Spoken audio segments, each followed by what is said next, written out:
मित्रों नमस्कार, स्वागत है आपका हमारे चैनल में। आज आपके समक्ष श्रीमद् भगवद गीता के द्वितीय अध्याय के श्लोक संख्या 11 से आगे कुछ श्लोकों का पाठ व उनका हिंदी भावार्थ प्रस्तुत कर रहे हैं। आइए शुरू करते हैं।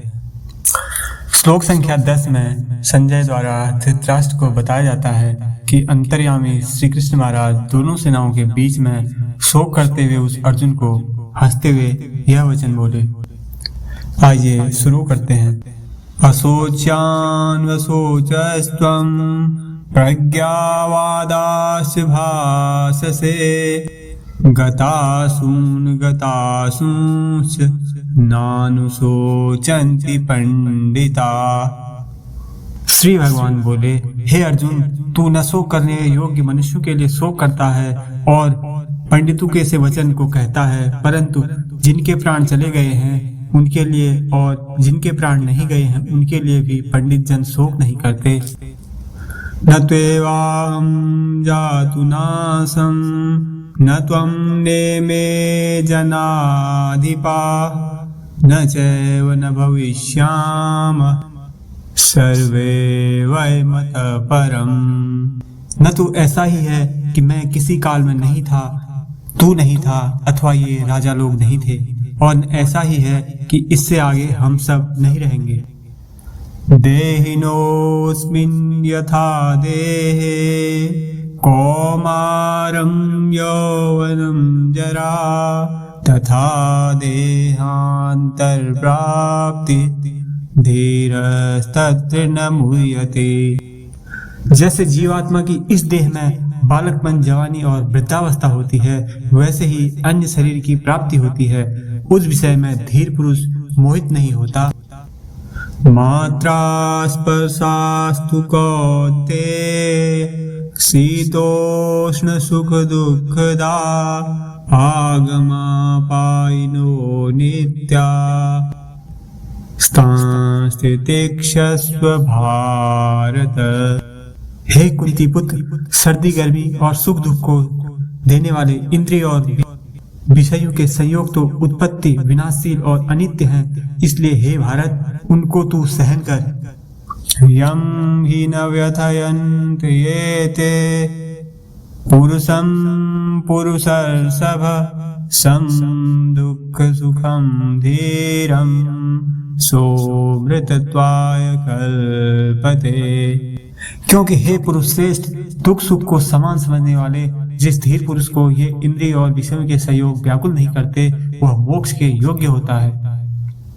नासतो विद्यते भावो न भावो विद्यते सतः उभयोरपि दृष्टोऽन्तः स्तवन्यो तत्त्वदर्शिभिः।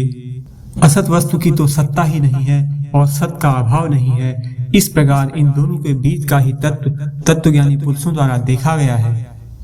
अविनाशी तु त्वद्विधि येन सर्वमिदं ततं विनाशं व्ययस्यास्य न कश्चित् कर्तुमर्हति। नाश रहित तो तू उसको जान जिससे यह संपूर्ण जगत दृश्य वर्ग व्याप्त है। इस अविनाशी का विनाश करने में कोई भी समर्थ नहीं है। अंतवंत इमे देहा नित्यशोक्ता शरीरिण अनाशिनो प्रमेयस्य तस्माद्युध्यस्व भारत। इस नाश रहित अप्रमेय नित्य स्वरूप जीवात्मा के ये सब शरीर नाशवान कहे गए हैं, इसलिए हे भरतवंशी अर्जुन तू युद्ध कर। यैनं वेति हन्तारं यश्च न मन्यते हतम् उभौ तौ न विजानीतो नायं हन्ति न हन्यते। जो इस आत्मा को मारने वाला समझता है तथा जो इसको मरा मानता है, वे दोनों ही नहीं जानते, क्योंकि यह आत्मा वास्तव में न तो किसी को मारता है और न किसी के द्वारा मारा जाता है। न जायते म्रियते वा कदाचित् नायं भूत्वा भविता वा न भूयः अजो नित्य शाश्वतोऽयं पुराणो न हन्यते हन्यमाने शरीरे। यह आत्मा किसी काल में भी न तो जन्मता है और न मरता ही है, तथा न यह उत्पन्न होकर फिर होने वाला ही है, क्योंकि यह अजन्मा, नित्य, सनातन और पुरातन है। शरीर के मारे जाने पर भी यह नहीं मारा जाता। आज के संकलन में इतना ही। मिलते हैं एक और वीडियो में, तब तक के लिए जय हिंद, जय भारत।